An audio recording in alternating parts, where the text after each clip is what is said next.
Flo, I'll race you to that tree over there, said Meda, pointing to one of the maple trees. Okay, I said confidently. I was one of the fastest runners among the girls of my age in our village. I wondered why Meda was even challenging me to a race. Immediately, Meda flew like an arrow straight toward her target.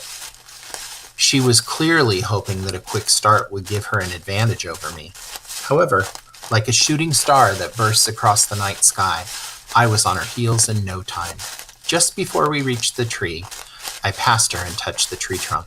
I won, I exclaimed. You're pretty fast though, Meda, I admitted. Considering you're a year younger than me, that was quite a race.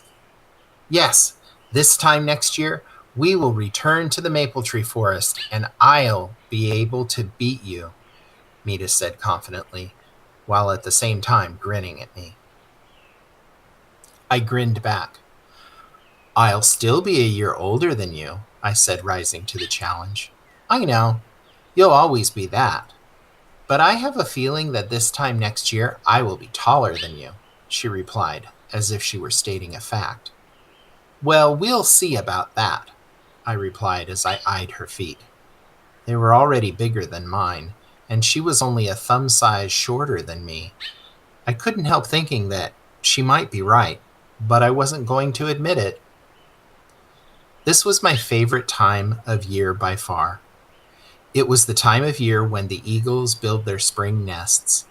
The chickadees made their strange, eerie call in the early morning. The snow was melting all around, and tree buds were emerging daily.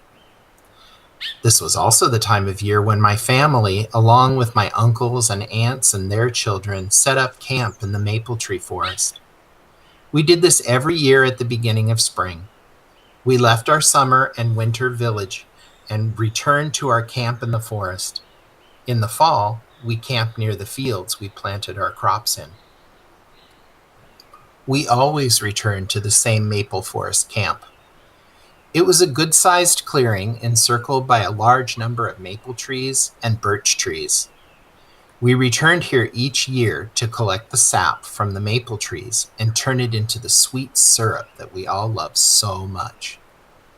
This year we were lucky. The winter winds and frequent snowfall had not destroyed our wigwam frames from the previous year. We only had to wrap the deer skin that we had carried with us around the frames.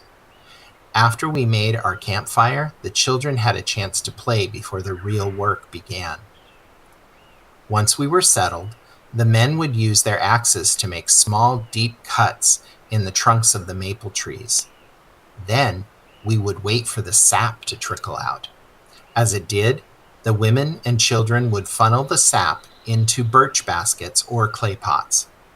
We used curved pieces of cedar wood or hollowed out sumac stems as funnels. Sap from the maple tree looks like water when it first trickles out from inside the tree. Once the sap is collected, my mother and aunts cook it in a clay pot. Sometimes they put the pot right on the open campfire. Other times, they put red-hot rocks right into the clay pots. After you've cooked it for a while, the sap turns into sweet syrup. If you keep on cooking it, the sap turns into sugar. During this time, the older girls also collect birch bark. They strip the bark from the trees and pound it until it can be shaped and molded into storage containers or dishes. The men and boys busy themselves hunting and fishing.